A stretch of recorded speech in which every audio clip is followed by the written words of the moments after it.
All right, let's start out with the Migos. Hey, look. Anything but that last song we reviewed, because I hated that shit, and I still do. You still do? I don't hate it anymore. Like, first of all, you just need a little bit of straightening. I just need a little bit of straightening. Stop it! Even when I hear it, So for me, listening to this song on the album sounded so much better because in the video they really they stretched out the beginning so much. Okay. They did that for the video, but for the song, it didn't go that. I didn't like the song. It was too much straightening. I liked it. I enjoyed it, and then hearing it with the rest of the album, I was very impressed by this Migos album. The Culture 3 album was really good. Like I was very surprised. To me, I think they did better than Culture 2. I think it definitely topped Culture 2.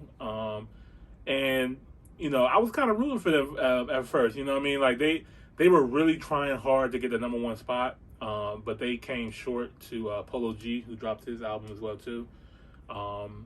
Polo G was also in the news because his album release party, he got arrested, and that's a whole nother thing. We'll get into that in a minute. But Migos, Culture 3, I like it. I like it a lot.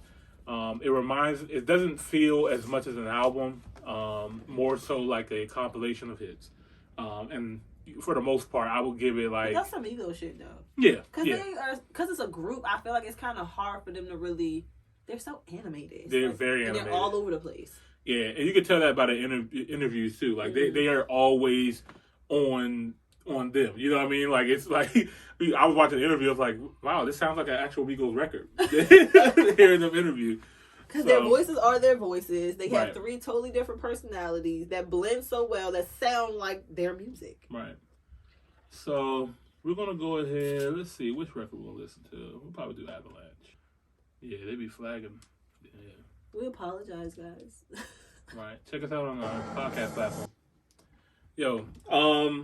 Good shit, I like that. I love, and they set the tone. I love a good ass intro. You just, bruh, straight from the top. They gave you Culture for the Culture 3. Yes, I love it. It sounded amazing. I love what the Migos did with this. It sounded like a real good, cohesive piece of work. And the album, I never really fell off of the album. You know what I mean? Like I enjoyed it listening all the way through. So congratulations to the Migos. I think that they are getting their flowers now with this time. They're doing a big press run right now. I mean, I've seen them. They were on the Breakfast Club.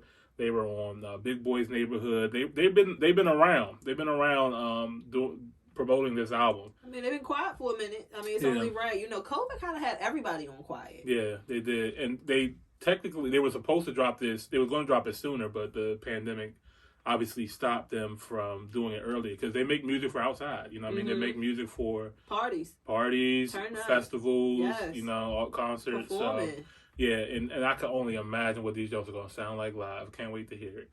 They better come with the energy. Y'all been sitting on your ass for a year and a half. Yeah. It's going to be really interesting to see how these people really act post-pandemic, you know what I mean, with this music and stuff like that. So far, I think a lot of people are coming hard with it. I mean, I think a lot of people sat down, perfected their craft, and they better come with the heat. They better come. All right.